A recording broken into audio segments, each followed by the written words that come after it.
बिस्मिल्लाहिर्रहमानिर्रहीम। आज का हमारा टॉपिक है DOM, which is document object model. और डॉक्यूमेंट ऑब्जेक्ट मॉडल को यूज़ करते हुए हम मैनिपुलेशन एचटीएमएल पेज की कैसे करेंगे। अगर आपको याद हो तो मैंने आपको बताया था लैपटॉप्स बंद। अगर आपको याद हो मैंने आपको बताया था कि जावास्क्रिप्ट से हम सब कुछ चेंज कर सकते हैं, चाहे वो HTML टैग को चेंज करना हो, चाहे उसके इनर HTML को चेंज करना हो, चाहे उसका एक नया एट्रीब्यूट सेट करना हो, उससे एट्रीब्यूट डिलीट करना हो, कोई उसको नया स्टाइल देना हो, नया क्लास देना हो, नई आईडी देनी, आईडी को रिप्लेस आई गेस नहीं कर सकते, वो भी कर सकते हैं। अगर वो करना है, जो भी काम है वो हम जावास्क्रिप्ट से कर सकते हैं। ठीक है, तो अगर इवन किसी डॉक्यूमेंट में सिरे से एक एलिमेंट मौजूद ही नहीं है, जैसे कल हमने वो एरर मैसेज पहले से नहीं था, और जब वो एरर मौजूद होता था, जब वो एरर आ जाता था, तब उस टाइम पे हम उस एलिमेंट को क्रिएट कर लेते थे। तो जावास्क्रिप्ट की मदद से हम HTML के एलिमेंट्स को भी क्रिएट कर सकते हैं, उनको स्टाइलिंग दे सकते हैं, उनके स्टाइल्स को चेंज कर सकते हैं, एट्रीब्यूट्स दे सकते हैं, एट्रीब्यूट्स की वैल्यूज को चेंज कर सकते हैं एंड ऑल द स्टफ। और इस चीज को कहते हैं डॉम मैनिपुलेशन। अब सवाल ये पैदा होता है कि इसको डॉम मैनिपुलेशन की बजाय HTML या CSS मैनिपुलेशन क्यों नहीं कहते, और इसकी एक वजह है। डॉम एक पूरा कंसेप्ट है। जो कोई भी फ्रंट एंड की तरफ जाएगा, जैसे रिएक्ट और इन चीज़ों की तरफ, तो वो उन्हें डॉम बहुत ज़्यादा सुनने को मिलेगा और तमाम कंसेप्ट्स वो डॉम से रिलेटेड होंगे। सो आते हैं, what is DOM? The document object model is the data representation of the objects that comprise the structure and content of a document on the web. It represents the page so that programs can change the document structure, style and content. अब मुझे ये बताएं कि हम अगर किसी HTML tag की तरफ देखें, जैसे कल हमने ये कोड किया था, ये जो टैग है, अगर मैं ये H1 टैग सबसे सिंपल टैग है, अगर ये H1 टैग मैं वहां पे जावास्क्रिप्ट में किसी वेरिएबल को असाइन करूंगा तो इसका टाइप क्या होगा? इस H1 का क्या इस तरह के कोई टैग्स जावास्क्रिप्ट में डिफाइन है? नहीं डिफाइन। अब कैसे हम जावास्क्रिप्ट में HTML एलिमेंट्स को रिप्रेजेंट करेंगे? वहां पे तो HTML डिफाइन नहीं है। तो जावास्क्रिप्ट अगर HTML के साथ कम्युनिकेट करेगा, वो HTML के एलिमेंट्स के साथ कम्युनिकेट करेगा, उनके प्रॉपर्टीज को चेंज करेगा, नए HTML एलिमेंट्स बनाएगा लेट से, तो वो कैसे करेगा? तो उसके लिए क्या चाहिए? हमें एक ऐसा रिप्रेजेंटेशन चाहिए कि कोई हमारे लिए उस पूरे HTML डॉक्यूमेंट को, गौर से सुने, उस पूरे HTML डॉक्यूमेंट को कन्वर्ट करे in a form that JavaScript can understand. और जावास्क्रिप्ट को सबसे ज्यादा कौन सी चीज पसंद है? जावास्क्रिप्ट बेस किस चीज पे है? उसमें सब कुछ क्या होते हैं? ऑब्जेक्ट्स होते हैं ना। तो आप ऐसा कह लें कि हमें एक ऐसा टूल चाहिए जो टूल हमारे लिए उस पूरे HTML को, उस पूरे HTML एलिमेंट्स को कन्वर्ट करे इनटू जावास्क्रिप्ट ऑब्जेक्ट्स। तो ब्राउजर में एक ऐसा टूल है जो कि हमारे लिए पूरे HTML, जैसे ही HTML पेज रेंडर हो जाता है, वो ड्रॉ हो जाता है वहां पे, तो जितने भी HTML एलिमेंट्स हैं वो टूल उनको कन्वर्ट करता है इनटू ऑब्जेक्ट्स, और जावास्क्रिप्ट ऑब्जेक्ट्स के साथ डील कर सकता है। तो लेट से ये H1 है, ये H1 बन गया, इस H1 का एक स्पेसिफिक ऑब्जेक्ट बनता है, और उस ऑब्जेक्ट के साथ फिर जावास्क्रिप्ट वो क्या करता है? फिर उसके साथ मैनिपुलेशन करता है। तो अगर उस ऑब्जेक्ट के अंदर कोई चेंजेस वो कर ले, तो वो टूल ये भी मेक श्योर करता है कि ये जो ऑब्जेक्ट्स चेंज हो गए हैं, ये चेंजेस में उस HTML एलिमेंट्स में भी इंप्लीमेंट करो। वन साइडेड नहीं है कि यहां पे पेज बन जाए तो सब पेज, सारे पेज को कन्वर्ट कर दिया इनटू ऑब्जेक्ट्स। फिर अगर इस ऑब्जेक्ट्स में जावास्क्रिप्ट चेंज करता है तो उनको ये रिफ्लेक्ट करवाता है, इंप्लीमेंट करवाता है into the real HTML page. और इसी इसी चीज को, इस डॉक्यूमेंट को जो कि ऑब्जेक्ट्स पे मुश्तमिल होता है, इसको डॉम कहते हैं। ठीक है।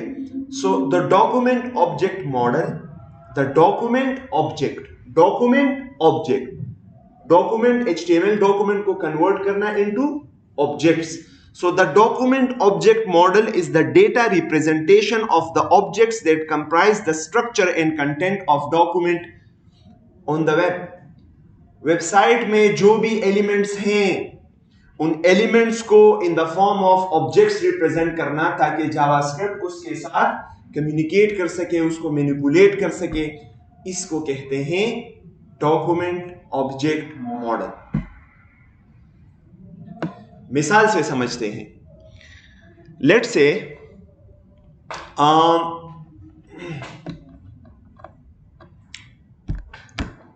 क्या मिसाल दें इसके लिए? नहीं, जनरल कोई लाइव से कोई एग्जांपल। मिसाल के तौर पे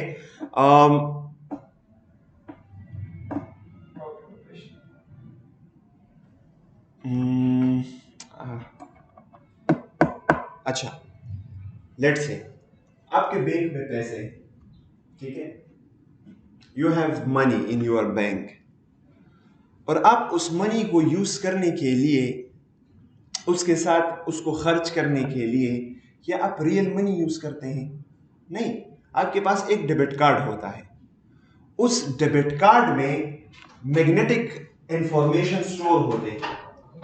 वो मैग्नेटिक इंफॉर्मेशन क्या करते हैं कि उसमें, वालेकुम सलाम, उस मैग्नेटिक इंफॉर्मेशन में ये स्टोर होता है कि इस बंदे का कौन सा अकाउंट है। यानी आप ऐसा कंसिडर करें कि उस कार्ड में ये सेव हुआ है कि इस बंदे के पास कितने पैसे हैं। तो जब आप क्रेडिट कार्ड से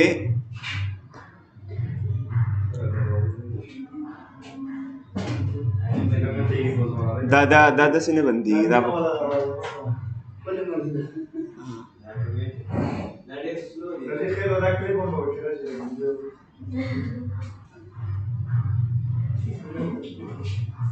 टूल डमानी देगा पैसे।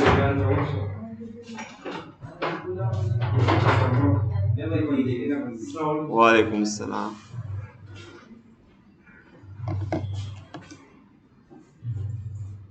अच्छा, तो आप ऐसा कंसिडर करें कि आपके डेबिट कार्ड में मैग्नेटिक इंफॉर्मेशन पड़े हैं कि इस बंदे के पास 30,000 रुपया है, और वो 30,000 रुपया कैश में पड़ा है कहां पे? बैंक पे। तो देखिए उन पैसों का एक मैग्नेटिक रिप्रेजेंटेशन है क्या? कार्ड में। तो जब वहां 30,000 रुपयों में से आप 10,000 चेक से निकाल लेते हैं बैंक से, तो क्या कार्ड में 30,000 रुपए होते हैं? हाँ, नहीं, कार्ड में भी वो अपडेट हो जाते हैं। ठीक है। इसी तरह से अगर आपके बैंक में अब 20,000 रुपए हैं, आपने 10,000 बैंक से निकाल दिए, अब आपने शॉपिंग की, आज 5,000 रुपए आपने क्रेडिट कार्ड पे पेमेंट कर दिया, तो वो मैग्नेटिक इंफॉर्मेशन से तो 5,000 रुपए गए, तो क्या वो पैसे मौजूद है बैंक में? नहीं, वो भी कट जाएंगे। तो बिल्कुल ये दोनों, ये जो कार्ड में बैलेंस है और आपके बैंक में जो बैलेंस है, दोनों बिल्कुल एक दूसरे के साथ सिंक्रोनाइज है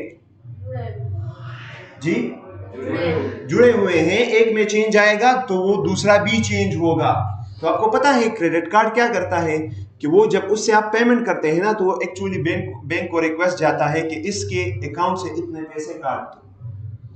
बिल्कुल इसी तरह डोम का भी किस्सा है। आपके पास HTML डॉक्यूमेंट है और उस HTML डॉक्यूमेंट को डायरेक्टली जावास्क्रिप्ट वो एडिट, उसको मैनिपुलेट नहीं कर सकता। मैनिपुलेट का मतलब उसमें चेंजेस करना, ये जावास्क्रिप्ट के बस की बात नहीं है। तो उस HTML को हम कन्वर्ट करेंगे into a document which consist of objects, और वो ऑब्जेक्ट्स क्या होंगे? वो ऑब्जेक्ट्स उन HTML एलिमेंट्स का रिप्रेजेंटेशन होगा कि H1 है तो H1 टैग का अपना एक ऑब्जेक्ट होगा इन द जावास्क्रिप्ट, और जब कोई उसमें चेंज करेगा डॉक्यूमेंट में, तो वो ऑब्जेक्ट का जो फाइल है वो भी चेंज होगा। और इसी तरह अगर कोई जावास्क्रिप्ट इस ऑब्जेक्ट्स में चेंज करता है, वो टूल मेक श्योर करेगा, जो इसके बीच में ब्रिज का किरदार अदा कर रहा है, वो टूल ये मेक श्योर करेगा कि अगर ये ऑब्जेक्ट्स चेंज हो गए हैं तो इनके साथ जो रिलेटेड HTML एलिमेंट्स है वो भी चेंज हो जाए। इसको कहते हैं डॉम मैनिपुलेशन। ये back side of the stage पे जावास्क्रिप्ट ऐसे HTML पेजेस को मैनिपुलेट कर रहा होता है। ठीक है, तो अभी हम पढ़ेंगे कि कैसे हम यूजिंग जावास्क्रिप्ट हम किसी HTML एलिमेंट को ऐड कर सकते हैं, उसको रिमूव कर सकते हैं, उसके इनर HTML को, उनके और चीज़ों को, स्टाइल्स को कैसे हम मैनिपुलेट करेंगे। तो ये अभी हम पढ़ेंगे, लेकिन कैसे जावास्क्रिप्ट ये करता है तो उसका कंसेप्ट ये है। ठीक है, ऑलराइट। अच्छा, तो अभी हम क्या करेंगे, अभी हम मुख्तलिफ एलिमेंट्स को एडिट करेंगे, डिलीट करेंगे, स्टाइल्स ऐड करेंगे, स्टाइल्स को मैनिपुलेट करेंगे। और कैसे करता है जावास्क्रिप्ट इसको? Using DOM, document object model. तो जो नए आए हैं उनके लिए in simple words what is DOM? DOM is के HTML वो जावास्क्रिप्ट में डिफाइन नहीं है। HTML के इनर HTML को, HTML टैग्स के इनर HTML को, उनके एट्रीब्यूट्स को, उनके सब चीज़ों को जावास्क्रिप्ट कैसे हैंडल करेगा, टैग्स वहाँ पे डिफाइन नहीं है। तो इस वजह से अगर हमने उन एलिमेंट्स, उन HTML एलिमेंट्स को मैनिपुलेट करना है, उसके साथ जावास्क्रिप्ट अगर कम्युनिकेशन करेगा तो कैसे करेगा? हम उन HTML एलिमेंट्स को कन्वर्ट करेंगे इनटू ऑब्जेक्ट्स, और वो ऑब्जेक्ट्स रिप्रेजेंट करें, हर एक ऑब्जेक्ट एक खास HTML एलिमेंट को रिप्रेजेंट करेगा। ठीक है, और ये एक टूल होता है ब्राउजर में जो कि ये काम करता है कि वो HTML एलिमेंट्स जब रेंडर हो जाते हैं तो वो टूल उनसे ऑब्जेक्ट्स बनाता है, और अगर उन ऑब्जेक्ट्स में चेंजेस कोई जावास्क्रिप्ट कर लेता है तो फिर उन चेंजेस को इंप्लीमेंट करता है into the real HTML document. तो अच्छा, आते हैं और थ्योरी में, आपको बोर नहीं करते। The DOM represents the document as nodes and objects. जिस तरह HTML में एक एलिमेंट को, गौर से सुने, जिस तरह HTML में एक एलिमेंट को टैग कहते हैं, इसी तरह से अगर उन HTML एलिमेंट्स को हम ऑब्जेक्ट्स में कन्वर्ट करें तो DOM में, यानी उससे जो DOM बन जाए, उस DOM में एक एलिमेंट को, HTML एलिमेंट को, उसका जो एक ऑब्जेक्ट बन जाता है, उस ऑब्जेक्ट को हम क्या कहते हैं? नोड कहते हैं या ऑब्जेक्ट कहते हैं। So that the JavaScript can interact with the page. DOM representation allows the web document to be manipulated. अगर DOM नहीं होता तो JavaScript फिर HTML को चेंज नहीं कर सकता। So it is the DOM, और आपको पता है ये DOM की दूसरे लैंग्वेजेस के लिए प्रोवाइडेड नहीं है, इसी वजह से दूसरे लैंग्वेजेस वो उसमें ब्राउजर में काम नहीं करते, क्योंकि उनका DOM नहीं है, एक ऐसा टूल नहीं है जो उनके लिए एक ऐसा स्ट्रक्चर बनाए HTML पेज से, HTML के एलिमेंट से, जो कि वो अंडरस्टैंड कर सके। इसी वजह से सिर्फ जावास्क्रिप्ट काम करता है। सारा कमाल DOM का है कि वो रियल टाइम में जावास्क्रिप्ट DOM को मैनिपुलेट कर सकता है, उसमें चेंजेस कर सकता है। So the DOM is not a programming language, but without it the JavaScript language wouldn't have any model और नोशन ऑफ वेब पेजेस। उसके बगैर उसको कुछ पता नहीं है कि ये HTML पेज क्या बला है। HTML documents, SVG documents and their component parts. The DOM is not part of the JavaScript language. ये JavaScript का पार्ट नहीं है, but it is instead a web API used to build websites. आप ऐसा समझ लें, web API का मतलब कि एक फीचर है, आपको ब्राउजर प्रोवाइड करता है। ये JavaScript का अपना कोई लैंग्वेज के इनबिल्ट कुछ चीज नहीं है। ये मैंने कहा ना, टूल होता है और आपके लिए कन्वर्ट करता है, तो ये टूल ब्राउजर में। When a web page is loaded, the browser creates a document object model of the page. जैसे ही लोड हो जाता है वो DOM बना देता है। और ये देखिए, एक डॉक्यूमेंट है, उसके अंदर रूट एलिमेंट क्या होता है? HTML होता है, फिर उसमें दो हेड, एक हेड होता है, एक बॉडी होता है, बॉडी के अंदर फिर, तो ये इस तरह एक ट्री फॉर्मेट में वो ऑब्जेक्ट्स बनाता है कि एक ऑब्जेक्ट के अंदर दूसरा, दूसरे के अंदर तीसरा, एंड सो ऑन। क्या कर सकते हैं DOM से? JavaScript can change each and every HTML element in the document. ऐसा कोई HTML एलिमेंट नहीं है जो जिसको JavaScript चेंज ना कर सके। उसके एट्रीब्यूट्स भी चेंज कर सकता है, ईच एंड एवरी एलिमेंट के each and every CSS style को भी चेंज कर सकता है। JavaScript can remove existing HTML elements and attributes. एक एट्रीब्यूट होगा किसी एलिमेंट में, जावास्क्रिप्ट से आप उसको रिमूव कर सकते हैं, इवन पूरे एलिमेंट को उड़ा सकते हैं। इसी तरह से इवेंट्स को लिसन कर सकते हैं, जो कि हमने पढ़ा है ऑलरेडी। वो एट्रीब्यूट HTML का हो तो उसको भी चेंज कर सकते हैं। हाँ हाँ कर सकते हैं ना, कि हमने पढ़ा, सब कुछ कर सकते हैं। तो क्या करते हैं कि DOM मैनिपुलेशन की तरफ आते हैं। सबसे पहले किसी एलिमेंट को कैसे सेलेक्ट करेंगे, सबसे पहले ये पढ़ते हैं। अभी तक हमने कौन सा मेथड पढ़ा है किसी एलिमेंट को? Gate element by ID। तो गेट एलिमेंट बाय ID सिर्फ हमारे पास ऑप्शन नहीं है, बल्कि हमारे पास बहुत सारे ऑप्शन है किसी भी एलिमेंट को सेलेक्ट करने की। तो आते हैं कोड की तरफ, और आज के क्लास के फोल्डर को मैं ओपन कर लेता हूँ। Let me open 19th class. By the way, हम इस कोर्स को, आपको शायद पता नहीं हो, लेकिन हम इस कोर्स को पब्लिक कर रहे हैं। जो कि हम यहाँ पे डिस्कस कर रहे हैं ना, इसी को हम पब्लिक कर रहे हैं। कल भी मैंने एक वीडियो को पब्लिक कर दिया है, तकरीबन 5-6 वीडियोस। हफ्ते में 2-3 कम से कम वीडियोस को पब्लिक करवाएंगे, तो आप किसी को भी रिकमेंड कर सकते हैं, ठीक है। जो भी आपका फ्रेंड हो, वो नहीं आ सकता, वो उसको वेब डेवलपमेंट सीखने का शौक है, तो उसको आप ये रिकमेंड कर सकते हैं, ठीक है। बिल्कुल यही रिकॉर्डिंग जो आपको मिल रही है, ये यूट्यूब पे हम पब्लिक कर रहे हैं। Okay, so this is the folder. मैं इसको ओपन कर लेता हूं, और चूंकि आज मैंने ये फोल्डर बनाया है तो इसमें कुछ भी नहीं है। एक इंडेक्स, आपको बहुत मजा आएगा, प्लीज गौर से देखें।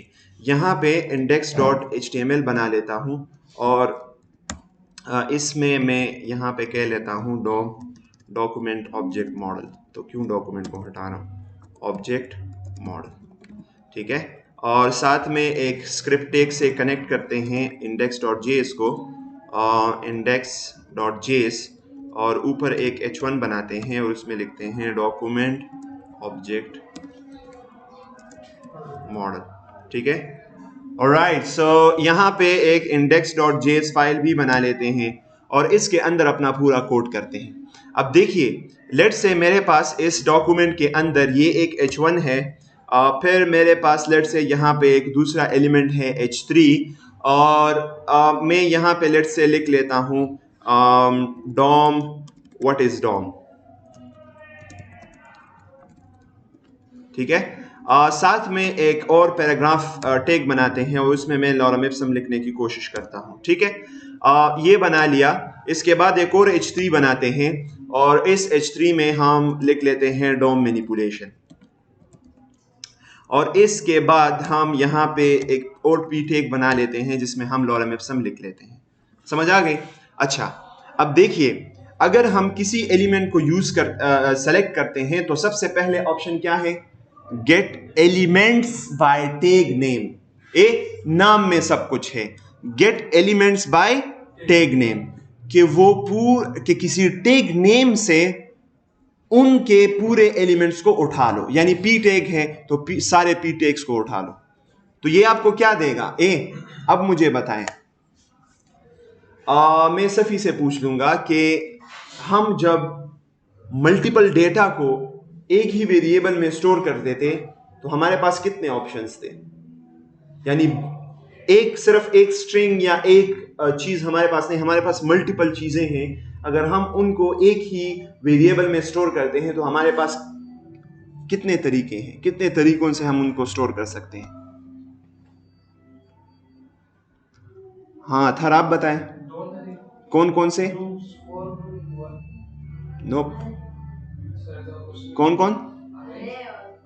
अरे और ऑब्जेक्ट। तो अरे में क्या है कि अरे में आपके पास जो एलिमेंट्स होते हैं उनको आप अगर उन अरे से गेट करते हैं तो आप पोजीशन का यूज करते हैं, इसको हम इंडेक्स कहते हैं। और ऑब्जेक्ट्स में आप लोग क्या करते हैं कि की वैल्यू पेयर से आप लोग उसको एक्सेस करते हैं, की से। लिसन, तो मैं अगर सारे HTML एलिमेंट्स में से लेट्स से मैं सारे h3 टैग्स को गेट करना चाहता हूं, तो मैं यहाँ पे एक वेरिएबल बना लूंगा h3 टैग्स, ठीक है, वेरिएबल का आगाज वो नंबर से ना करे, बीच में आप नंबर दे सकते हैं उसके नाम में, वेरिएबल नेम में उसका आगाज उससे नहीं होना चाहिए नंबर से, फिर बीच में दे सकते हैं। और H3 टैग्स में क्या कर लेता हूं, document dot gate elements bye tag name, और अंदर हम बस उस टैग का नेम दे देंगे। तो इस तरह मैं टैग नेम दूंगा सफी। हाँ, कैसे?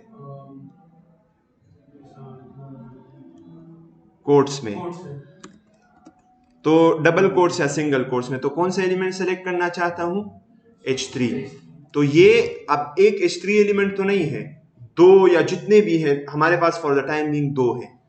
तो ये क्या करेगा, उन पूरे एलिमेंट्स को उठा के एक अरे में बंद करेगा और उस अरे को H3 टैग में असाइन कर देगा। तो देखते हैं, इस अरे को कंसोल करते हैं ताकि हमें पता चले कि इसने क्या उठाया है डॉक्यूमेंट से। तो मैं इसको सेव कर लेता हूं और इस आज के index.html को ओपन कर लेता हूं इनटू द ब्राउजर, और अभी इंस्पेक्ट करते हैं और देखते हैं कि हमें क्या मिला है। So let's open the console. Console में आके ये देखिए HTML कलेक्शन, एक अरे है जिसमें HTML के एलिमेंट्स पड़े हैं। 0 इंडेक्स पे भी H3 पड़ा है और 1 इंडेक्स पे भी H3 पड़ा है। H3 को ओपन करें तो ये देखिए पूरे के पूरे इसने एक ऑब्जेक्ट बनाया है ना, और उस ऑब्जेक्ट में ये उस H3 का ऑब्जेक्ट है, यानी डोम में वो H3 का जो ऑब्जेक्ट है वो इस तरह दिखाई देगा। उसमें ये सारे प्रॉपर्टीज हैं, सारे एट्रीब्यूट्स हैं। कौन कौन से एट्रीब्यूट्स, एट्रीब्यूट्स ये देखिए, उसमें हमने कोई एट्रीब्यूट्स दिए थे, नहीं दिए थे। इसी तरह से उसका base URI, child nodes, children उसके कितने हैं, यानी उसके अंदर कितने एलिमेंट्स हैं। H3 के अंदर कोई एलिमेंट था, नहीं था। ठीक है, तो वो सारे के सारे जो प्रॉपर्टीज हैं, जो कि देखिए ऑन क्लिक पे कौन सा फंक्शन डिफाइन है, ऑन क्लोज पे कौन सा है, एंड सो ऑन। ये तो ये पूरा रिप्रेजेंटेशन है उस एलिमेंट का in the form of object. So this is DOM in the action. हमने वहां से उठाया डॉक्यूमेंट से एक H3 एलिमेंट, तो वो टैग हमें नहीं देगा बल्कि उसका ऑब्जेक्ट देगा। अंडरस्टूड बात है ना। जावास्क्रिप्ट अगर उस एलिमेंट को उठाएगा था तो वो HTML से नहीं उठाएगा बल्कि वो उस DOM से उठाएगा जो फाइल इसके लिए बना है। तो अब टैग्स नेम से उसने क्या किया कि वो सारे H3 के टैग्स उठा दिए, तो और हमें एक अरे दिया। तो ये बात याद रखिए कि gate elements bye tag name हमेशा आपको एक अरे देगा। अगर वो एलिमेंट्स है तो वो एलिमेंट्स भी अरे में मौजूद होंगे। लेट्स से मैं यहाँ पे H5 टैग वो गेट करने की कोशिश करता हूं, तो H5 टैग हमारे पास है नहीं है, तो हमें एक एम्प्टी अरे मिलेगा। तो ये देखिए, मैं अगर इसको रिफ्रेश करता हूं तो HTML कलेक्शन में मेरे पास कुछ भी नहीं है, उसका लिंक 0 है, अरे में कुछ भी नहीं है। ठीक है, तो एक तो हमारे पास है कि हम टैग नेम से किसी भी HTML एलिमेंट को using the tag name gate कर सकते हैं। तो वो क्या करेगा कि उस डॉक्यूमेंट में उस टैग के जितने भी एलिमेंट्स होंगे, वो जितने भी टैग्स होंगे उन सबको उठा के आपको इन द फॉर्म ऑफ अरे दे दे। दूसरा जो मेथड है हमारे पास वो है गेट एलिमेंट बाय आईडी, जो कि हमने ऑलरेडी डिस्कस किया है कि किसी स्पेसिफिक एलिमेंट को अगर हम उठाना चाहते हैं तो उसको आईडी देंगे और फिर उस आईडी से उसको गेट करेंगे। सही है। ये टैग नेम को हम चेंज कर सकते हैं इसके थ्रू? नहीं नहीं नहीं नहीं नहीं, टैग नेम हमारा उसको चेंज करना हमारा काम नहीं है। हम सिर्फ ये गेट पढ़ रहे हैं हम कि किस तरह हम एलिमेंट्स को गेट करेंगे डॉक्यूमेंट से इनटू द जावास्क्रिप्ट। और इसमें डॉट इनर एचटीएमएल को दे सकते हैं मतलब। हाँ, अब ये अरे है ना, अरे से एक एलिमेंट को उठाएं। ये देखिए, अच्छा सवाल है। console.log, अब सब कुछ आप कर सकते हैं। आपको जावास्क्रिप्ट में HTML एलिमेंट के हर एक प्रॉपर्टी का एक्सेस है। आप यहाँ पे दे H3 टैग्स, और अब्दुल माजिद में अगर चाहता हूँ कि पहला जो H3 टैग है उसको मैं गेट करूँ तो कैसे करूँगा?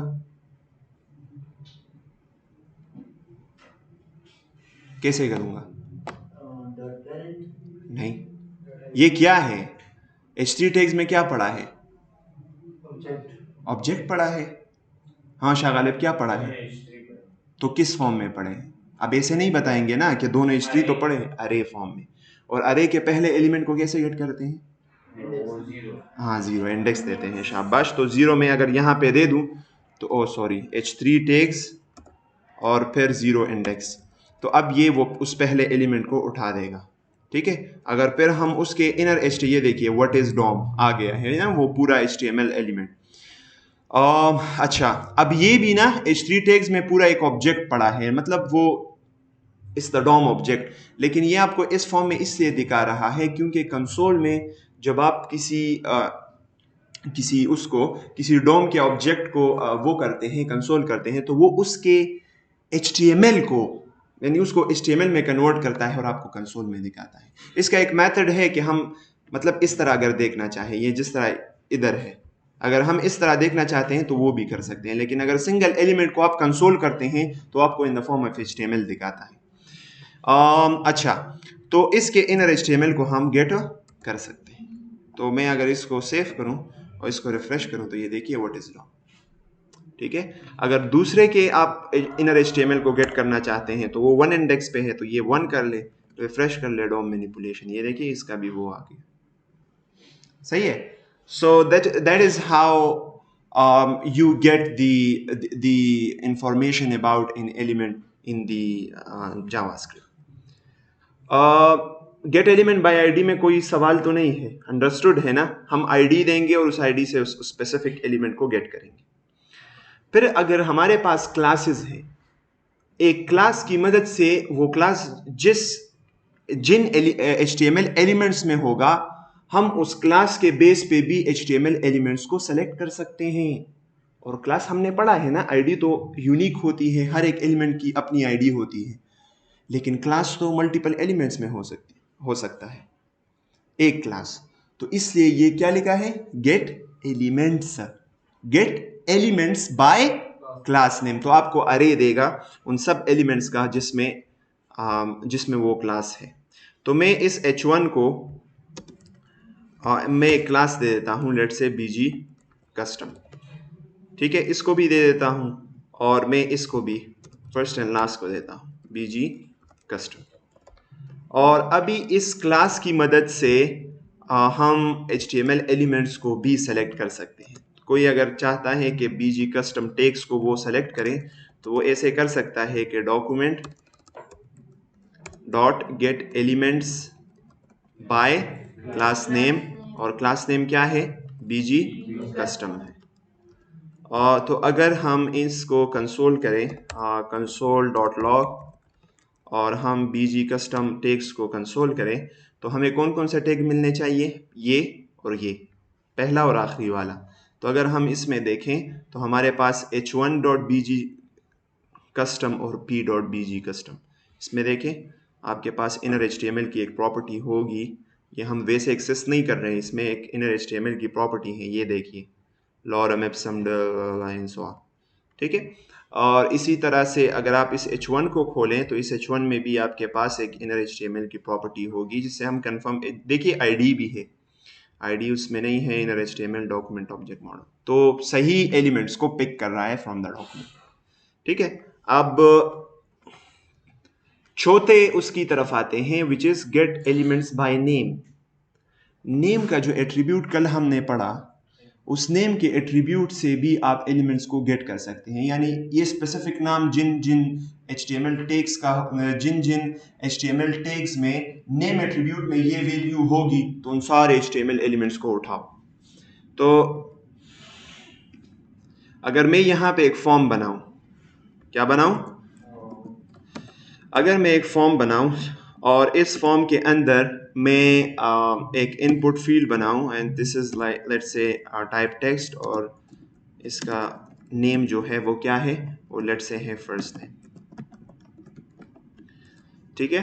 तो इस एलिमेंट को हम यूजिंग दी एक बटन भी बना लेते हैं, चले सबमिट। तो इस इनपुट फील्ड को आप यूजिंग दिस नेम एट्रीब्यूट आप गेट कर सकते हैं।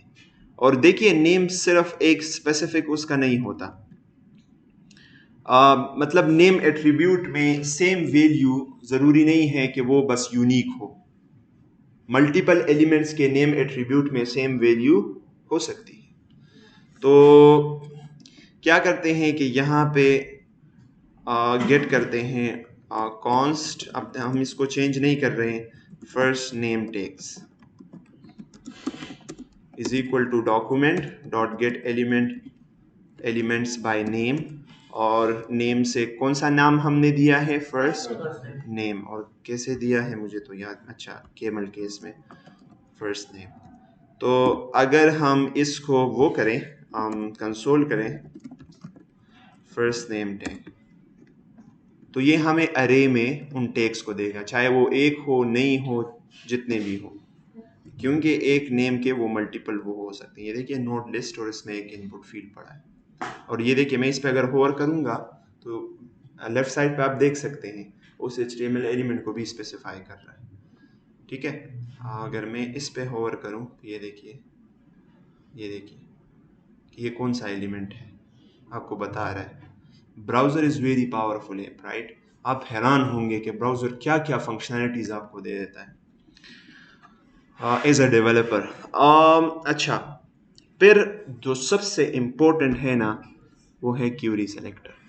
ठीक है, क्यूरी सेलेक्टर और क्यूरी सेलेक्टर ऑल में क्या फ़र्क है कि क्यूरी सेलेक्टर सिर्फ एक एलिमेंट को उठाता है और क्यूरी सेलेक्टर ऑल पूरे एलिमेंट्स को उठाते हैं। अब किस एलिमेंट को उठाएगा, तो इसमें आप क्लास से भी क्यूरी सेलेक्टर से आप क्लास के बेस पे भी एलिमेंट्स को उठा सकते हैं, टेक नेम के बेस पे भी आप एलिमेंट्स को उठा सकते हैं, और आईडी के बेस पे भी एलिमेंट को उठा सकते हैं, और सब कुछ कर सकते हैं। तो मैं अगर लेट से कोई एक एलिमेंट कह दें, बटन है ना, अगर मैं बटन टैग को गेट करना चाहता हूं तो क्या करूंगा, सबसे आसान काम ये है कि मैं यहाँ पे लिखूं document dot query selector. Query selector सिर्फ एक पहले एलिमेंट को उठाएगा। तो अगर आप यहाँ स्ट्रिंग में सिर्फ उसका नाम दे दें, किसी टैग का नाम विदाउट एनीथिंग एल्स, तो वो ये टैग नेम को कंसिडर करेगा कि अच्छा ये टैग नेम है और मैं बटन टैग को देखूंगा HTML डॉक्यूमेंट में, तो पहला बटन जो इसको मिलता है ये उठा के इस बटन में डाल देता है, इस बटन वेरिएबल में वो पहला बटन स्टोर। अगर मल्टीपल बटन्स है तो फिर क्या होगा, हाँ पहले को उठाएगा सिर्फ। और अगर हम सारे बटन्स को गेट करना चाहते हैं तो फिर हमें क्यूरी सिलेक्टर ऑल यूज करना चाहिए। अब देखिए दोनों के डेटा टाइप में भी फर्क एज ए डेवलपर आपको पता होना चाहिए। कोई अगर आपसे पूछे कि क्यूरी सेलेक्टर और क्यूरी सेलेक्टर ऑल को हम मतलब डायरेक्टली यूज कर, तो आप कहेंगे नहीं, क्यूरी सेलेक्टर आपको डायरेक्टली अगर वो एलिमेंट मौजूद है तो वो देगा, अगर एलिमेंट मौजूद नहीं है तो नल देगा, लेकिन क्यूरी सेलेक्टर ऑल आपको अरे देगा।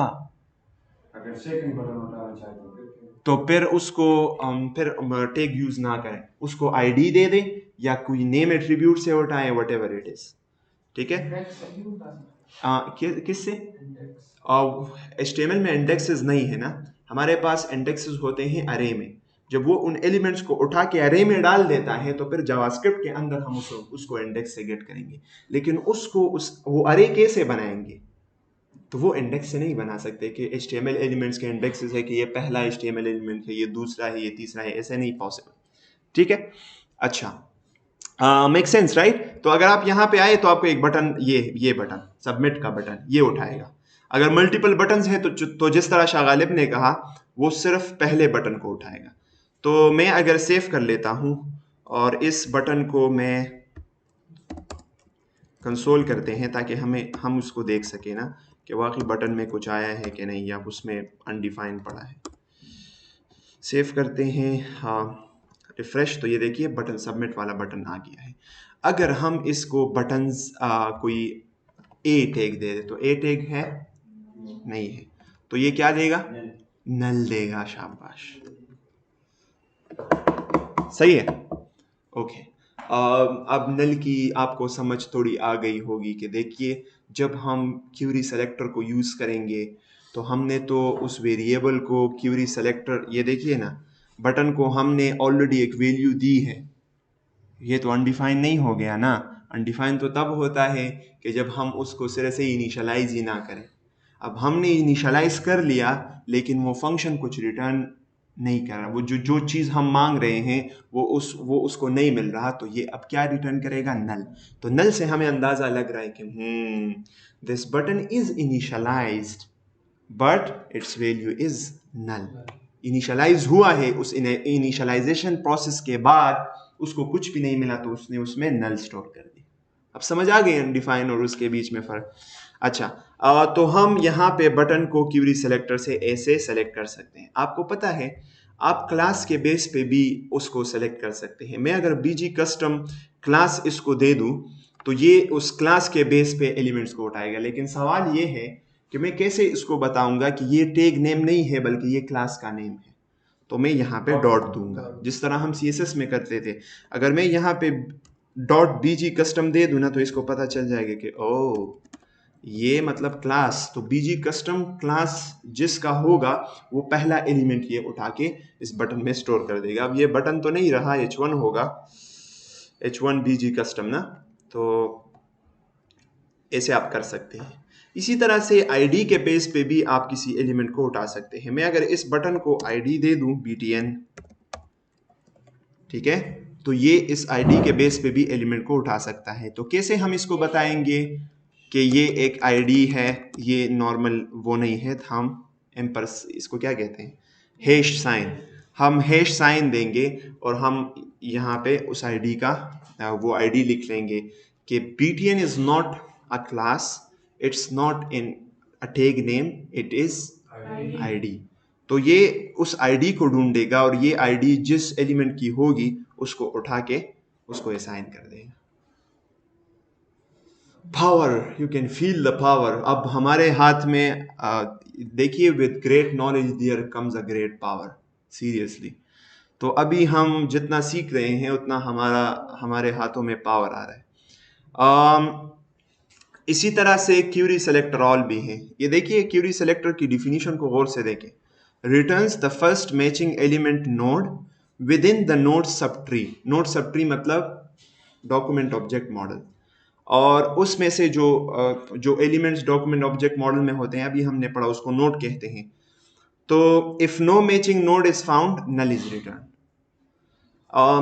ये इसलिए ज़रूरी है कि कल को आप इस पे चेक्स लगाएंगे। तो अगर आपको ये पता नहीं है कि क्यूरी सेलेक्टर अगर उसको एलिमेंट मिल जाता है तो क्या रिटर्न करता है, अगर नहीं मिलता तो क्या रिटर्न करता है, तो फिर आप गलत हो सकते हैं उस चेक्स में।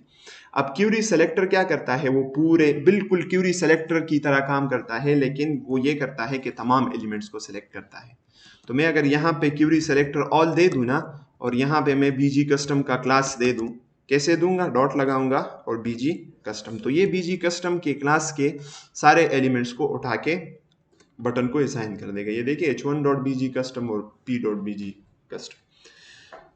इसी तरह से आप टैग नेम भी दे सकते हैं। अगर आप चाहते हैं कि सारे p टैग्स को सेलेक्ट करो तो सिर्फ p दे दो, विदाउट डॉट विदाउट हैश, तो ये देखिए सारे p's को सेलेक्ट कर देगा।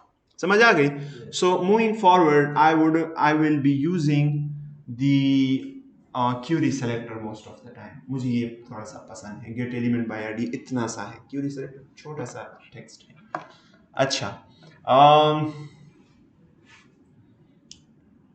अगर इसको एलिमेंट ना मिले तो क्या रिटर्न करेगा? अगर मैं इसमें क्यूरी सेलेक्टर ऑल में मैं ए दे दूं तो ए टेक तो नहीं है, तो अब ये क्या दे, बटन को क्या देगा, नल देगा। वो तो क्यूरी सेलेक्टर देता है, ये क्यूरी सेलेक्टर ऑल है। अथर क्या देगा, नो। शाफात क्या देगा, नो। अगर एलिमेंट्स मौजूद हो तो क्या देता है, हाँ, वो लेट से हमने पी किया तो इसने हमें क्या दिया, मतलब वो डेटा टाइप क्या था, इस बटन अरे दे रहा था। तो अगर नहीं मिलेगा तो फिर क्या देगा, फिर भी अरे खाली हो, empty. Yes, this is the point. तो अगर मैं इसको सेव करूं और यहाँ पे इसको रिफ्रेश करूं तो देखिए एम्प्टी अरे, वो डेटा टाइप चेंज नहीं होगा। अच्छा, ये जहन में रखें। Alright, so that's nice, right? मैं इसको वापस कर लेता हूँ क्यूरी सेलेक्टर, और मैं इससे using the ID में BTN को सेलेक्ट कर देता हूँ। So this is the selecting elements method in the DOM. अब आते हैं creating elements की तरफ। आपको पता है आप कोई भी HTML एलिमेंट क्रिएट कर सकते हैं using the dot create element. अच्छा, मैं क्या करता हूँ, अच्छा आप लोग खुद मुझे अपनी मर्जी का कोई एलिमेंट बताएं। कौन सा एलिमेंट बनाओ, एंकर टैग बनाओ। सफ़ी आप कह दें कोई टैग आपको जो पसंद हो वो टैग, ताकि मैं बनाऊँ यूजिंग जावास्क्रिप्ट। एक टैग बताओ ना। बटन, अच्छा बटन बनाते हैं, वो विजिबल भी होता है, इट्स नाइस। और मैं इसको नाम दे दूंगा बटन 2 इस वेरिएबल को, और मैं यहाँ पे कह दूंगा डॉक्यूमेंट डॉट कौन सा मेथड है, क्रिएट एलिमेंट। बहुत आसान है। क्रिएट एलिमेंट क्या करता है कि बस उसको अपने एलिमेंट का टैग का नाम देना है। तो कौन सा एलिमेंट क्रिएट करना चाहते हैं, बटन। तो ये बटन को क्रिएट करेगा और जो नया बटन क्रिएट हो जाएगा वो सेव हो जाएगा इस बटन 2 वेरिएबल में। मैं इसको सेव करता हूं और यहाँ पे आ जाता हूं, रिफ्रेश करता हूं, मुझे बटन नहीं मिल रहा। क्यों? इसलिए कि जब आप एक एलिमेंट को बनाते हैं, जावास्क्रिप्ट को ये पता नहीं होता कि इस HTML डॉक्यूमेंट के अंदर में इसको कहाँ पे इंसर्ट करूंगा। उसको वो कंफ्यूज होता है, वो कहता है कि मुझे कहाँ पे इसको इंसर्ट करना चाहिए। तो अगर आप उसको सबसे आखिर में वो करना चाहते हैं, सबसे आखिर में उसको दिखाना चाहते हैं, तो आप अपेंड करेंगे। अपेंड का मतलब पता है ना, अपेंड का मतलब है बाद में, यानी सबसे आखिर में उसको अटैच करना किसी चीज के साथ, इसको अपेंड कहते हैं। तो हम एक पेरेंट एलिमेंट को सेलेक्ट करेंगे और उसमें इस एलिमेंट को अपेंड करेंगे। और अपेंड का मतलब ये है कि ये इस पेरेंट एलिमेंट के अंदर सबसे आखिर में आएगा। तो हम किधर इसको अपेंड करना चाहते हैं, इस पूरे बॉडी के आखिर में ना, तो हम सबसे पहले बॉडी को सेलेक्ट करेंगे और बॉडी पे इसको वो करेंगे। तो बॉडी को कैसे सेलेक्ट करते हैं? हाँ आसफी बताओ कैसे सेलेक्ट करेंगे बॉडी को? टैग नेम वो मल्टीपल होंगे ना, हम एक करना चाहते हैं, क्यूरी सेलेक्टर। और document dot query selector, ID से भी कर सकते हैं, लेकिन बॉडी तो मल्टीपल नहीं होते ना, तो क्यों आईडी दे, क्यों अपने लिए काम ज्यादा करे, बस यहाँ पे बॉडी दे दें तो बॉडी आ जाएगी। अब ये बटन 2 हमने बना लिया ना, अब हम इस बटन 2 को बॉडी में अपेंड कर सकते हैं, प्रीपेंड भी कर सकते हैं। प्रीपेंड का मतलब ये है कि ये जिस एलिमेंट में आप प्रीपेंड करना चाहते हैं उसमें जितने भी अंदर चाइल्ड एलिमेंट्स हैं उन सब के ऊपर ये आएगा। तो प्रीपेंड और अपेंड दो मेथड्स हैं। तो मैं यहाँ पे प्रीपेंड कर दूंगा, और किसको प्रीपेंड करना चाहता हूँ, बटन 2 को। शाबाश। तो अब अगर मैं इसको प्रीपेंड करूं तो ये अपेंड करूं, प्रीपेंड नहीं अपेंड, पहले अपेंड पढ़ते हैं, ठीक है। तो अगर मैं अपेंड करूं तो ये देखिए यहाँ पे बटन आ गया है, लेकिन उसमें कोई टेक्स्ट कंटेंट नहीं है क्योंकि हमने स्पेसिफाई नहीं किया हुआ, ठीक है। तो कैसे इसका टेक्स्ट पे चेंज करेंगे, जिसको आता है वो ना बताए, मैं जिससे पूछूंगा वो बताएगा। तौला कैसे करेंगे? बटन 2 के इसके टेक्स्ट को मैं चेंज करना चाहता हूँ, क्या करूँ? बटन क्या एक ब्रैकेट लगाएंगे उसमें डबल कोट्स? No no. हाँ अब्दुल माजिद, .NR HTML वो तो आप सबको पता है। सो बटन 2 और दो ऑप्शंस हैं। अच्छा, .NR HTML भी कर सकते हैं।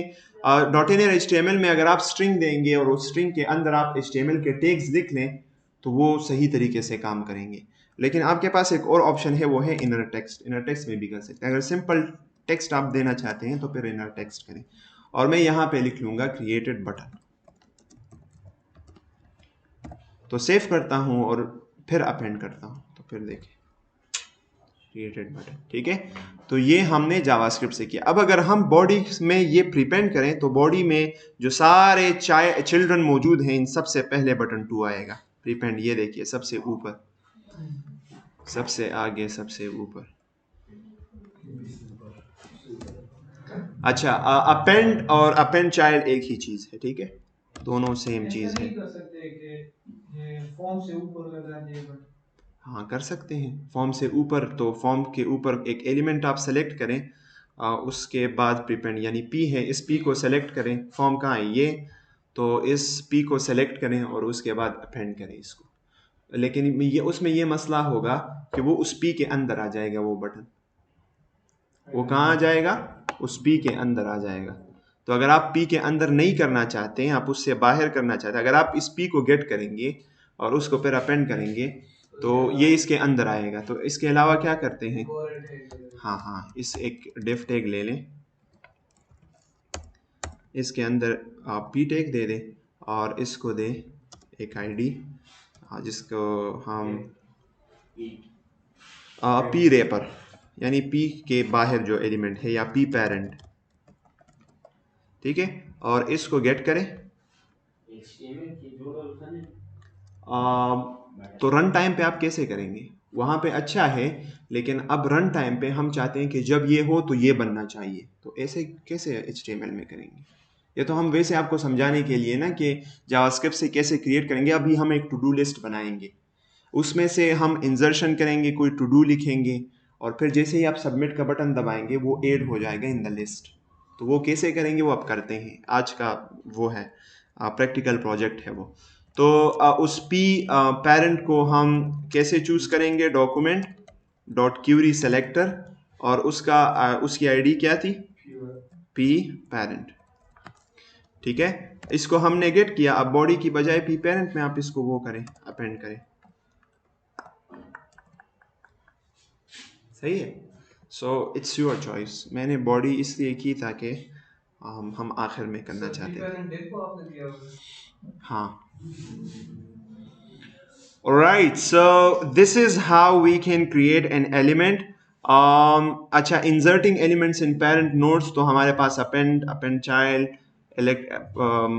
prepend और अच्छा remove child भी कर सकते हैं। कैसे डिलीट करेंगे आपको पता है, मैंने इस बटन को, ये बटन जो मैंने गेट किया है, इसको मैं डिलीट भी कर सकता हूँ इस HTML डॉक्यूमेंट से। कैसे करेंगे, डॉक्यूमेंट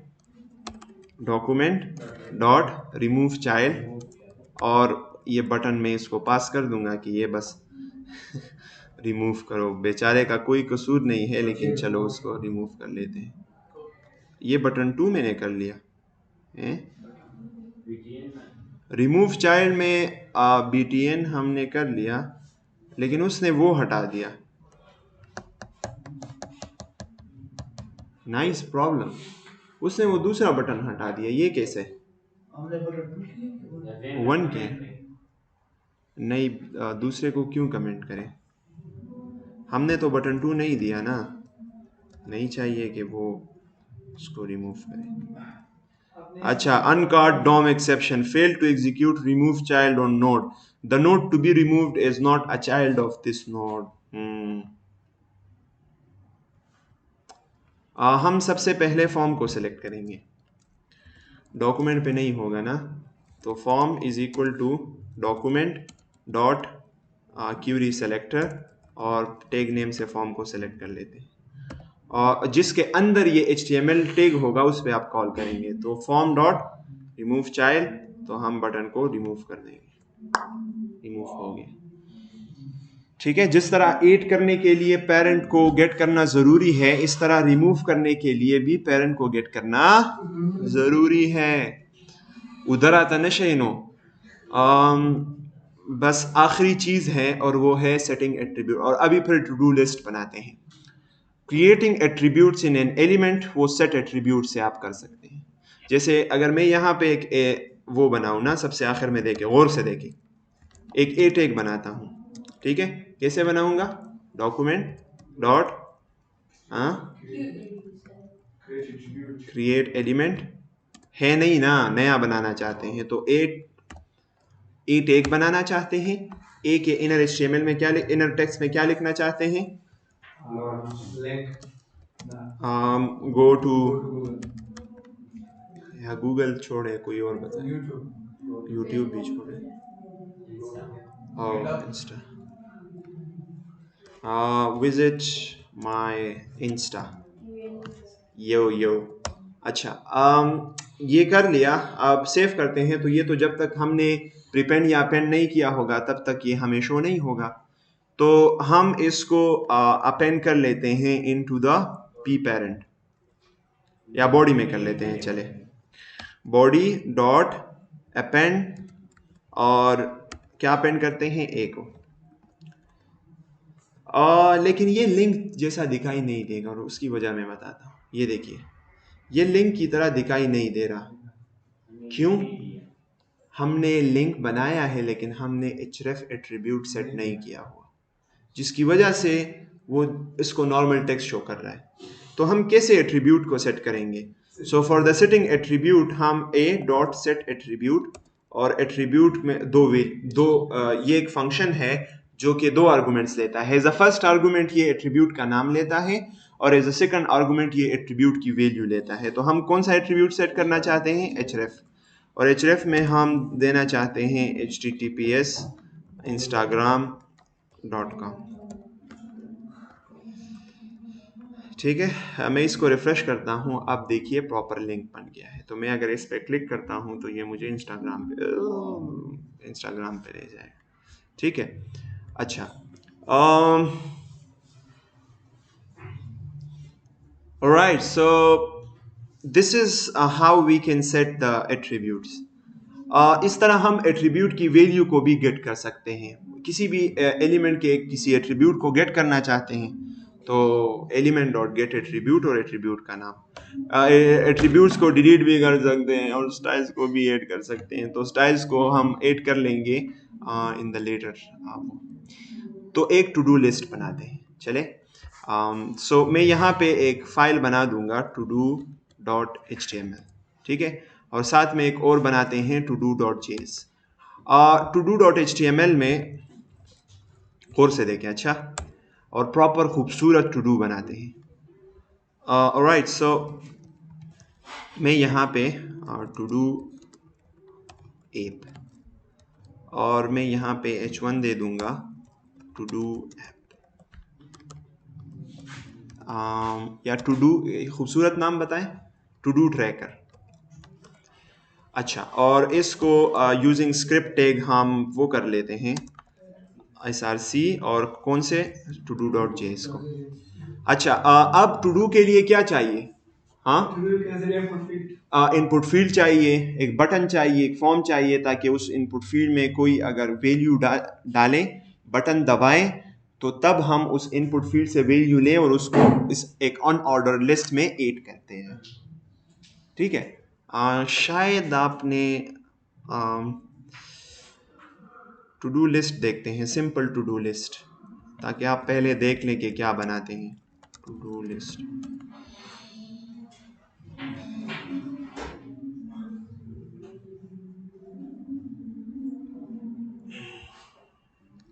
ये देखिए ना, एक इनपुट फील्ड होता है और उसमें ऐड अगर आप दबा लेते हैं तो वो एक अनऑर्डर लिस्ट में वो टू डू सारे ऐड हो जाते हैं। ठीक है, तो जो फ्रेश टू डू होगा वो सबसे टॉप में आएगा, और जो ओल्ड टू डू होगा वो सबसे नीचे होगा। तो क्या करते हैं, इसके लिए सबसे पहले एक फॉर्म बनाते हैं। ठीक है, और इस फॉर्म के अंदर हम एक इनपुट फील्ड लेते हैं, और उस इनपुट फील्ड में हम प्लेस होल्डर लिखते हैं एंटर टू डू टाइटल, और साथ में एक बटन बनाते हैं which would submit the problem, और यहाँ पे लिख लेंगे ऐड।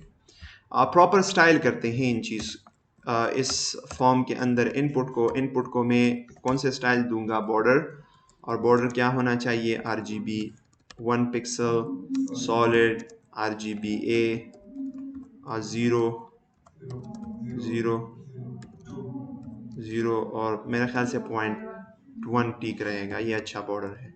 और पैडिंग देते हैं, पैडिंग कितना देते हैं, हॉरिजॉन्टल पैडिंग में चाहता हूँ, वर्टिकल तकरीबन 7 पिक्सल्स होना चाहिए, और जो वो है वो 12 पिक्सल्स होना चाहिए।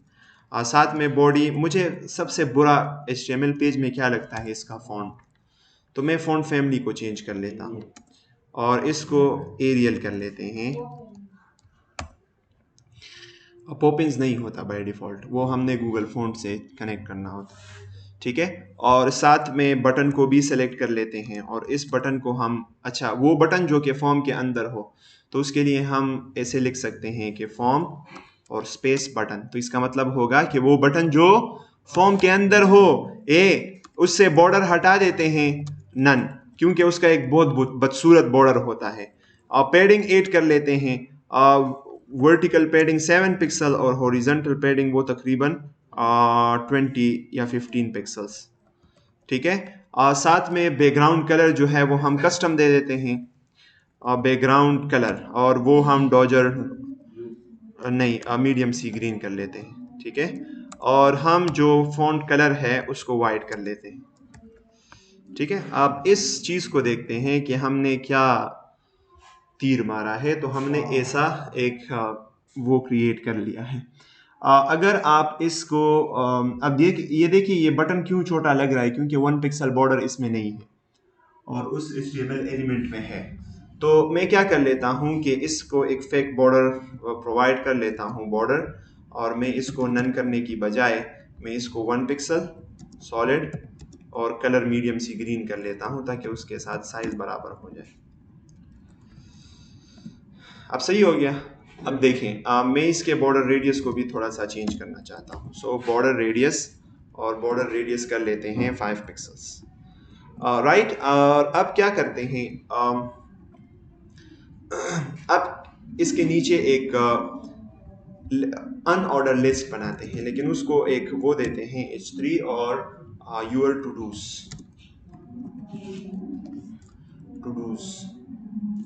मेरे ख्याल से ऐसे नहीं, ऐसे। ठीक है, और इसके नीचे एक OL बना लेते हैं अनऑर्डर लिस्ट। और डायनामिकली अब क्या करेंगे कि जब कोई इस ऐड बटन को दबाएगा तो हम इस OL में एक नए LI को ऐड करेंगे। जी, ऑर्डर लिस्ट नहीं, अनऑर्डर लिस्ट कर लेते हैं। अच्छा सॉरी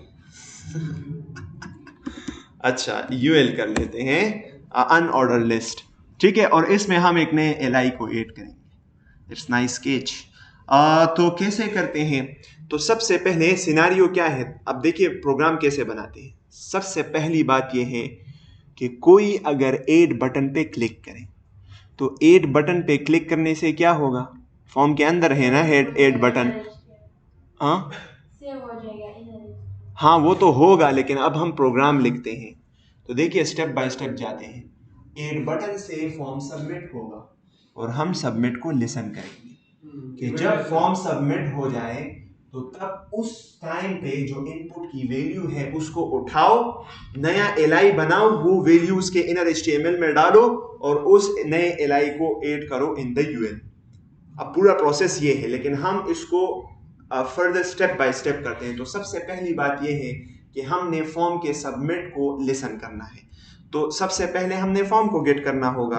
तो फॉर्म को कैसे गेट करेंगे, डॉक्यूमेंट डॉट क्यूरी सेलेक्टर, और फॉर्म कोई दूसरा नहीं है तो डायरेक्ट टैग नेम से वो गेट कर लेते हैं उसको। इसी तरह से हम एक और जो इनपुट फील्ड है, जो टू डू इनपुट है, उसको भी गेट करना चाहते हैं। बटन को नहीं गेट करना चाहते क्योंकि बटन पे जब क्लिक होगा तो फॉर्म सबमिट होगा, हमने इसीलिए फॉर्म को गेट किया है ताकि हम उसको उस पे इवेंट लिस्नर को लगा सके। तो डॉक्यूमेंट डॉट क्यूरी सेलेक्टर और टू डू इनपुट को अगर हम सिर्फ इनपुट भी करें क्योंकि हमारे पास दूसरा इनपुट नहीं है, ठीक है, तो हम उसको कर सकते हैं। ऑलराइट, सो अच्छा हमने दोनों गेट कर लिए। अब क्या करते हैं कि फॉर्म पे एक इवेंट लिस्नर लगाते हैं, और कौन सा इवेंट लिस्नर, सबमिट का। और जब ये सबमिट हो जाए तो हम उस फंक्शन को यहाँ भी डिफाइन कर सकते हैं, यानी हम एक कॉल बैक पास करेंगे। हम यहाँ भी डिफाइन कर सकते हैं, ऊपर भी डिफाइन कर सकते हैं। तो जब हम ऊपर डिफाइन करेंगे तो उसका जो नाम होगा वो हमने यहाँ पे पास करना होगा, और हम नॉर्मली इसको सबमिट हैंडलर कहते हैं। अच्छी बात ये बहुत खूबसूरत नाम है। हम सबमिट हैंडलर में अपना सारा कोड लिखेंगे और यहाँ पे हम अच्छा तो हम क्या करते हैं कि सबमिट हैंडलर का फंक्शन हमने डिफाइन कर लिया। अब यहाँ पे हम उस सबमिट हैंडलर को पास कर देंगे।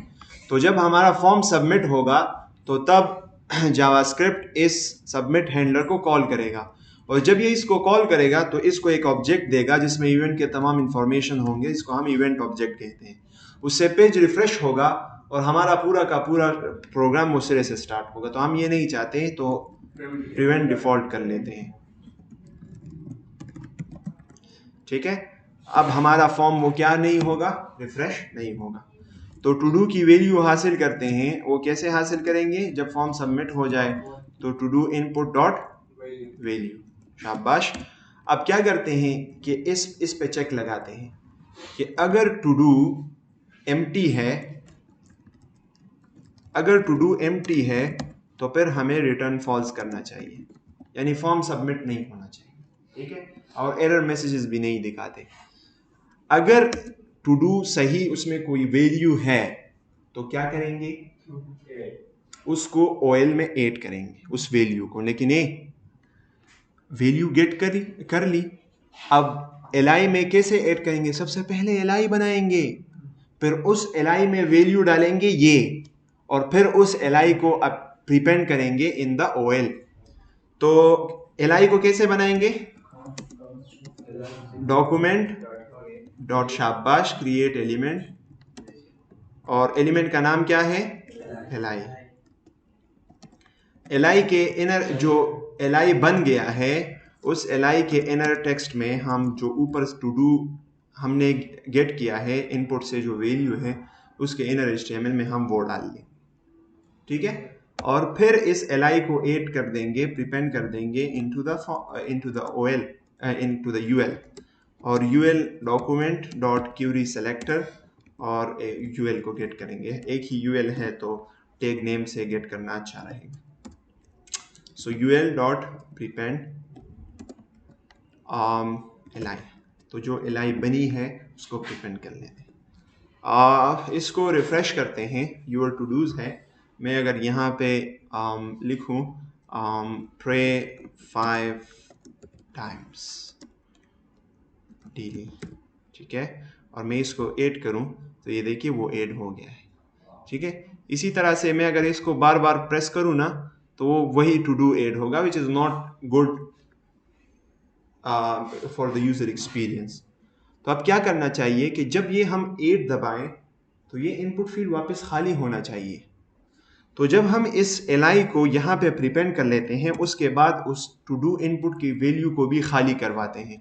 तो to do input dot value में क्या स्टोर कर लेते हैं, एम्प्टी स्ट्रिंग स्टोर कर लेते हैं, तो उस प्रीवियस वैल्यू को ओवरराइट कर देगा। तो रिफ्रेश करते हैं, और मैं यहाँ पे लेट से लिखूँ प्रे 5 times, और इसको ऐड करता हूँ तो ये देखिए वो खाली हो गया है। और अब अगर ऐसे हम ऐसे 8 पे क्लिक करेंगे तो वो सबमिट रिटर्न फॉल्स होगा, कुछ भी नहीं होगा क्योंकि एम्प्टी है ना हमारे पास वो। अच्छा है, एक और ट्रिक इसके साथ एक और काम करते हैं। ये देखिए मैं एम्प्टी स्पेस देता हूँ यहाँ पे, और एम्प्टी स्पेस में से अब देखिए एम्प्टी स्पेस जब ज़्यादा हो जाए ना, एक ही एम्प्टी स्पेस भी आ जाए तो वो तो एक एम्प्टी स्पेस भी एक करेक्टर है ना, तो वो फिर चेक ट्रू नहीं होता, वो फॉल्स हो जाता है जो चेक हमने लगाया। तो हम इसको हम एम्प्टी उसको भी ऐड कर सकते हैं। कैसे इससे जान बचाएं, तो हमारे पास स्ट्रिंग पे एक वो है, एक मेथड है जो कि हम अप्लाई कर सकते हैं, उसका नाम है ट्रिम। ट्रिम क्या करता है कि अगर आपके पास ये टेक्स्ट है, ये लेट से मेरे पास टेक्स्ट है, टेक्स्ट इसमें स्पेसेस है और फिर बाद में भी स्पेसेस है, बीच में अगर कोई स्पेस हो तो कोई बात नहीं है, लेकिन पहले और आखिर में जो स्पेसेस है अगर मैं इसको रिमूव करना चाहता हूं तो मैं ऐसे कर सकता हूं, console.log text.trim एक फंक्शन है। मैं अगर इसको कॉल करूं तो ये इस टेक्स्ट को ट्रिम कर देगा। ट्रिम का क्या मतलब है, पहले और आखिर में जो खाली स्पेसेस है उनको काट देगा इससे। तो अगर इसको सेव करते हैं, इसको यहाँ पे मैं वो खोल लेता हूँ कंसोल, और इसको रिफ्रेश करते हैं तो ये देखिए उसने ट्रिम कर दिया, जो पहले और बाद में स्पेस आखिर में स्पेसेस थे वो इसने हटा दिए। तो हम ये ट्रिम जो है ये इस पे भी अप्लाई कर सकते हैं, ताकि हम खाली स्पेसेस अगर कोई दे तो वो उसको ट्रिम करेगा, और जब वो ट्रिम हो जाता है तो हमारा फंक्शन वो हमारा fcheck जो है वो आ जाएगा।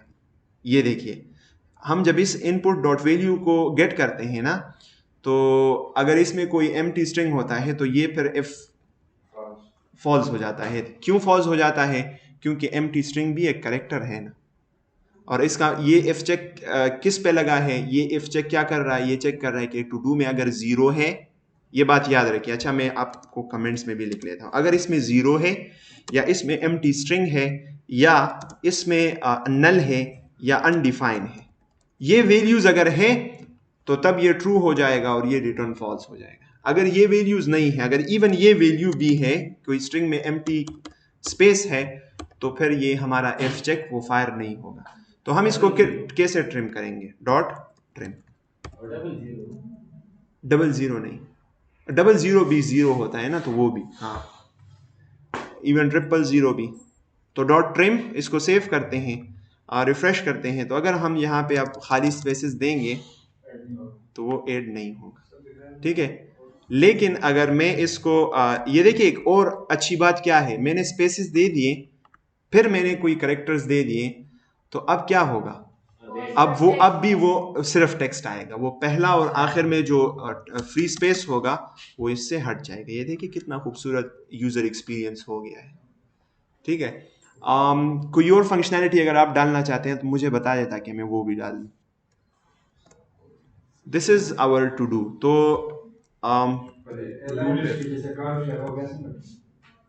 अच्छा, वो हम कर सकते हैं, यहाँ पे हम हर एक एलआई के अंदर बटन्स ऐड कर सकते हैं, फिर उन बटन्स पे इवेंट लिस्टनर लगा सकते हैं कि कोई अगर इसको डिलीट करें, डिलीट का करूँ कि कोई अगर इसको डिलीट करे तो कैसे वो उसको डिलीट करेंगे, तो करते हैं। यहाँ पे मैं एक क्लास बनाता हूँ पहले, इसी उसको कॉपी करते हैं और यहाँ पे एक क्लास बनाते हैं और उसको मैं बॉर्डर हटा देता हूँ, बॉर्डर नन करते हैं और इसको हम क्लास देते हैं डिलीट, ठीक है। और पेडिंग हम और बॉर्डर वो हम क्रिम्सन कर लेते हैं, colour white, border radius 5 pixels, ठीक है। अब ये डिलीट का क्लास मैंने बनाया, गौर से देखें। अब एलआई हमने इनर टेक्स्ट में ये दे दिया है ना, कैसे करें,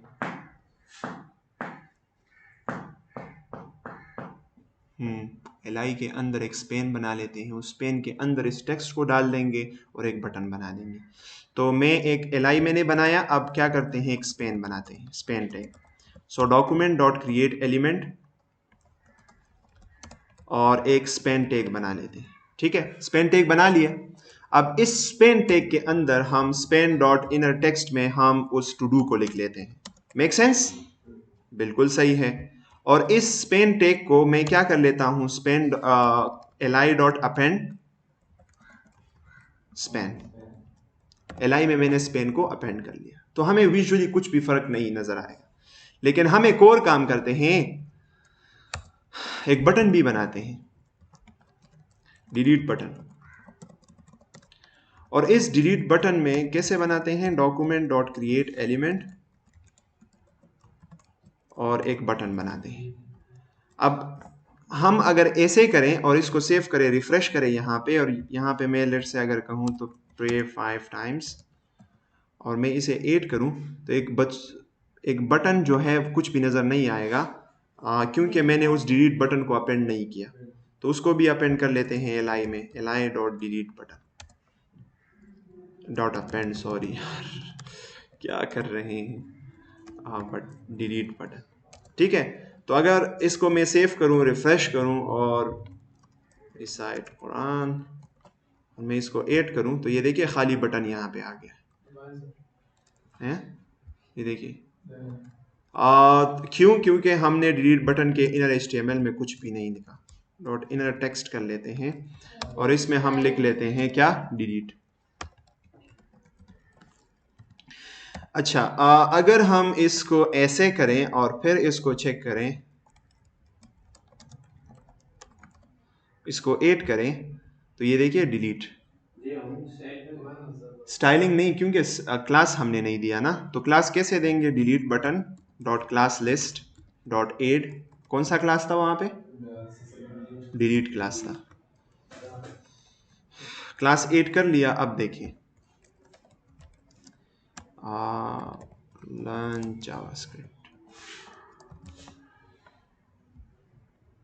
सही है। इस बटन को ना थोड़ा सा पैडिंग मार्जिन लेफ्ट भी दे देते हैं, मार्जिन लेफ्ट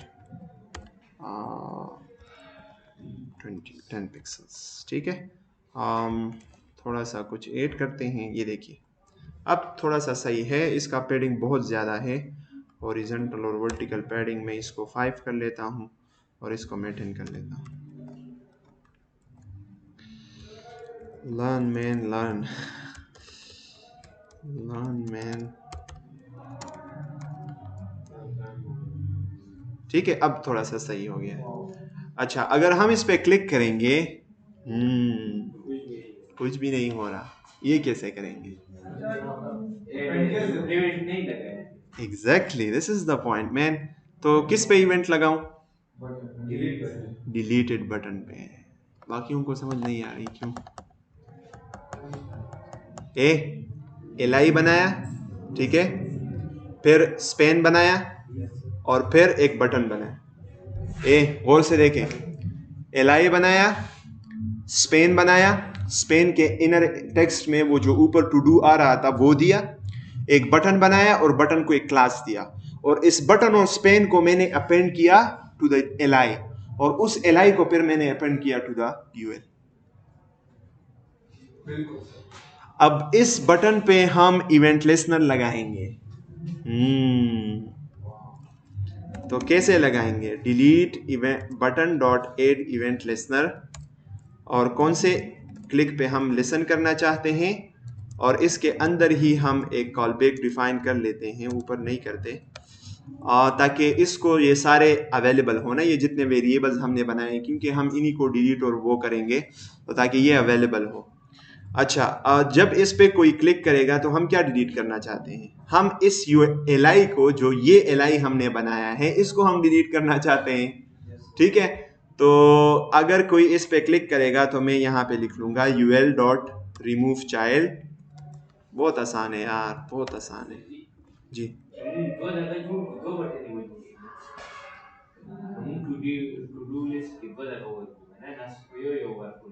हर ये लिस्ट सर बखपल बटन खेम दत्ता। अच्छा, ये पहले देख लेते हैं। मैं अगर यहाँ पे एक और करूँ, जावास्क्रिप्ट प्रैक्टिस, नहीं रिफ्रेश करने की ज़रूरत नहीं, ये देखिए ऐसे, ठीक है। इस तरह अगर और, तो हर एक के साथ अपना डिलीट बटन होगा, ठीक है। और हम एक और काम करते हैं, एल को ना थोड़ा सा वो देते हैं, मार्जिन टॉप 5 पिक्सल्स, थोड़ा सा दूर हो जाओ ना अल्लाह के बंदो।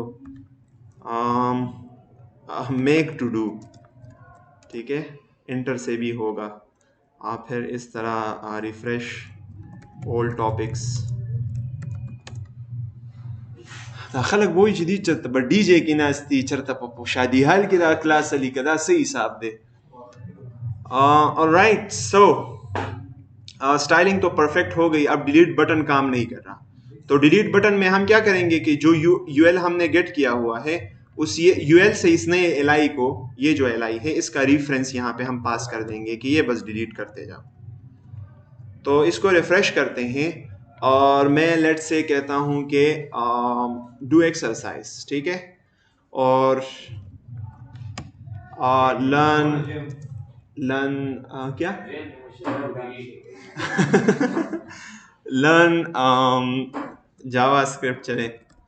और मुश्तबा बहुत सुस्त है ना, तो वो कह रहा है कि ये डू एक्सरसाइज ये टू डू में नहीं होना चाहिए, तो वो अगर इसको डिलीट करे तो ये देखो ये चला गया, सही है। इस तरह से वॉक, वो अब वॉक पे आ गया है ना, वॉक फॉर 5 मिनट्स, ठीक है। अच्छा, ये भी मुश्किल है, लर्न जावास्क्रिप्ट सबसे मुश्किल है, तो वो भी हटा लेते हैं। ईट, ड्रिंक एंड स्लीप, इसके साथ वो कह रहा है डिलीट बटन भी नहीं होनी चाहिए। अब ये देखिए, आप जितना गुल डालते जाए ना उतना ये मीठा होगा, बस आप डालते जाए। डिटेल एडिट का भी एक बनाएं और उसको एडिट भी कर सकते हैं हम। इस टू डू को बहुत सही तरीके से बना सकते हैं, नो प्रॉब्लम एट ऑल, सही है, यूजिंग द जावास्क्रिप्ट। अच्छा, मैं प्रोग्राम यूज मतलब कहाँ पे होता है टू डू लिस्ट आपने अभी तक यूज नहीं किए। जब कोई आप जब आगे लाइफ में जाएंगे ना, बहुत ज़्यादा काम होंगे, तो अक्सर स्केड्यूल करेंगे आप अपने कामों को, तो काम भूल जाते हैं। कोई इंपॉर्टेंट काम है तो लोग अब लिखते हैं, या कोई डिजिटल ऐप अगर आप यूज़ करते हैं तो फिर लिखने से अब पूरी दुनिया डिजिटल है, तो वो या मोबाइल में करते हैं। तो एक सिंपल, या to do is like a simple thing, ये कोई भी हमारा ये टू डू कोई भी यूज़ नहीं करेगा, लेकिन it is a practical project where we can learn DOM manipulation. Sir ठीक है। मोबाइल नोट्स नहीं। हाँ, नोट्स टाइप, यस सर। इसी को टू डू कहते हैं। हाँ। अच्छा, लेकिन इस टू डू में सबसे बड़ा प्रॉब्लम ये है कि अगर हम इसको रिफ्रेश करेंगे सारे टू डूज उड़ जाएंगे। लेकिन इसका भी एक वो है, ट्रिक है, हम इसको सेव भी कर सकते हैं इनटू द लोकल स्टोरेज। अगर आप फिर ब्राउज़र को ओपन करिए स्टिल ऐसे ही होगा। वो फाइल भी फॉर्म है नहीं, कैशे, वो ब्राउज़र जो कहता है ना कुकीज़ में स्टोर करनी है, कैशे स्टोर करना है, तो वो उसमें आप स्टोर कर सकते हैं। बहुत आसान फंक्शन है, सेट आइटम। अब अगर वो करूंगा तो फिर आप कंफ्यूज हो जाए। अच्छा, प्रोग्राम खोलता हूँ। इसमें अगर कोई क्वेश्चंस हैं आपके तो वो मुझसे पूछे प्लीज। कोई सवाल? अच्छा, यहाँ से भी आप स्टाइलिंग ऐड कर सकते हैं। अगर मार्जिन आप वहाँ पे नहीं यहाँ से भी कर सकते हैं। Dot style dot background colour is equal to फना। ठीक है, अगर एलआई को लेट से आप कोई बैकग्राउंड कलर देना चाहते हैं, हर एलआई का लेट से एक अपना बैकग्राउंड कलर होगा, तो हम ऐसा कर सकते हैं कि LI dot style dot background colour और हम is equal to background clip दे सकते is equal to RGB,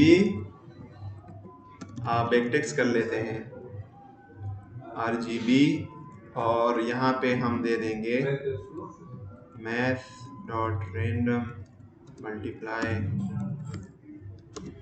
multiply 255 और इसको मैथ डॉट फ्लोर में बंद कर लेते हैं।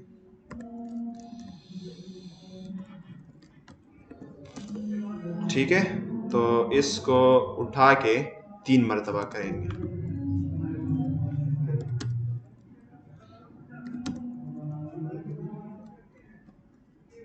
सेव करते हैं, इसको रिफ्रेश करते हैं और डू नॉट अवॉइड म्यूजिक। ठीक है, लेट्स से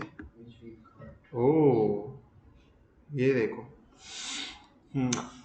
ये पूरा एक वो है ना, let's say study for 4 hours.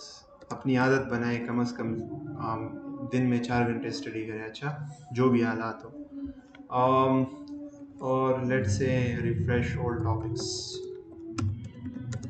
बहुत बदसूरत वो हमने बनाया है, ये कैसा टू डू, लेकिन चले अच्छा है। So that's it for today. कोई सवालात हो पूछ सकते हैं, ना हो तो बस एंड कर लेते हैं। नेक्स्ट क्लास में ऊप पढ़ेंगे इंशाल्लाह, फिर उसके बाद क्लास में हम एसिंक्रोनस जावास्क्रिप्ट पढ़ेंगे। आपको शायद अंदाज़ा नहीं है, लेकिन जावास्क्रिप्ट से आप सर्वर को रिक्वेस्ट भी कर सकते हैं। यानी ये पेज अगर लोड हो जाए और किसी बटन पे क्लिक हो जाए, तो उस बटन क्लिक पे हम जावास्क्रिप्ट से किसी सर्वर को रिक्वेस्ट कर सकते हैं कि हमें डेटा है। आपने फेसबुक देखा होगा, यूट्यूब देखा होगा, वो जब आप एक मरतबा लोड करते हैं तो फेसबुक में दोबारा से वो पेज रिफ्रेश नहीं होता और पूरा सारा कुछ अपडेट हो रहा होता है। तो ये कैसे? ये जावास्क्रिप्ट से। यहाँ देखे ना, बस इसको एंड करते हैं, लेकिन यहाँ यूट्यूब को देखिए, गौर से देखिए। अच्छा, ये देखिए, मैं अगर यहाँ पे इसको, ये देखिए, लेट से मैं वॉच लेटर में जाता हूँ ना, आप पेज को देखें, पेज रिफ्रेश हो रहा है? बिल्कुल वही नहीं हो रहा। वो देखो ना, पेज ऊपर नहीं हो रहा, वेबसाइट रिफ्रेश नहीं हो रहा, सिर्फ क्या हो रहा है, सिर्फ वो रिफ्रेश हो रहा है। अच्छा, ऑलराइट। सो मैं अगर लाइव वीडियोस में जाऊं, देखिए पेज को गौर से देखें, पेज रिफ्रेश नहीं हो रहा, सिर्फ डेटा अपडेट हो रहा है। कैसे? Using JavaScript. तो अभी जो वो है, अभी जो मॉडर्न वेबसाइट्स हैं, वो पूरे पेज को लोड नहीं करते यूजिंग द जावास्क्रिप्ट। वो सर्वर को रिक्वेस्ट करते हैं मुझे डेटा दो, और वो डेटा अपडेट करते हैं और यूजर एक्सपीरियंस बहुत अच्छा हो जाता है। ब्राउजर के अंदर आपको सही डेस्कटॉप ऐप की फीलिंग्स आ रही होगी। दैट्स इट फॉर टुडे, इंशाल्लाह see you in the next class. To do बनाएं, शाबाश, सिंपल टू डू बनाएं, लेकिन बनाएं। डिलीट बटन ना भी हो कोई बात नहीं है, लेकिन टू डू बनाएं।